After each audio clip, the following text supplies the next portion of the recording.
Salut Lily. Alors, comment vas-tu en ce jour 28 du confinement? Eh bien, ça va, mais Camille, j'aimerais essayer de comprendre quelque chose sur les habitudes. Dis-moi Lily, qu'est-ce que tu aimerais comprendre? Comment ça marche exactement pour construire une habitude? À ton avis, comment ça fonctionne? Avec tout ce que tu sais déjà et tout ce que tu as déjà expérimenté.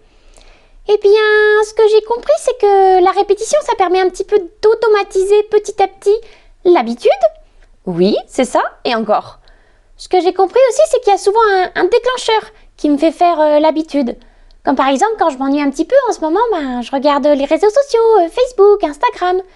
Et puis en ce moment, quand je m'ennuie, je mange aussi. C'est moins bien ça. C'est tout à fait ça. Il y a des déclencheurs qui vont te faire rentrer dans le cycle de l'habitude. Et au final, pourquoi tu fais tel ou tel comportement? T'as compris cela? Je pense que c'est pour en retirer quelque chose, avoir une sorte de récompense. Quand je vais sur les réseaux sociaux, j'ai l'impression de me nourrir en fait, de nourrir mon besoin de connexion avec les autres. Bon, c'est souvent qu'une impression, mais bon.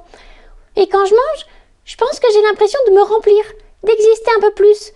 Non pas que j'existe pas en tant que licorne, mais tu vois ce que je veux dire. La nourriture me fait être quelque chose. Et donc, si tu résumes, ça donne quoi? Alors, si je résume, il y a d'abord un déclencheur, puis il y a l'habitude en elle-même, et après, il y a la récompense, si on veut. La récompense du comportement, c'est ça? Oui, c'est tout à fait ça. Dans une habitude, il y a 3 étapes. Il y a le déclencheur, il y a la routine, l'habitude en elle-même au final, et la récompense. Charles Duhigg, dans son livre Le pouvoir des habitudes, en parle à merveille et nous montre comment exploiter tout ça. C'est-à-dire? Eh bien par exemple, si tu veux changer une habitude qui ne t'aide pas, comme par exemple regarder les réseaux sociaux trop souvent, il faut comprendre quel est le déclencheur, et c'est ce que tu as dit, toi par exemple, c'est quand tu t'ennuyais. Il faut après comprendre ta récompense, là toi c'est le lien social, la connexion. Donc l'idée c'est de garder le déclencheur, que tu ne pourras pas changer en général, et de garder la récompense.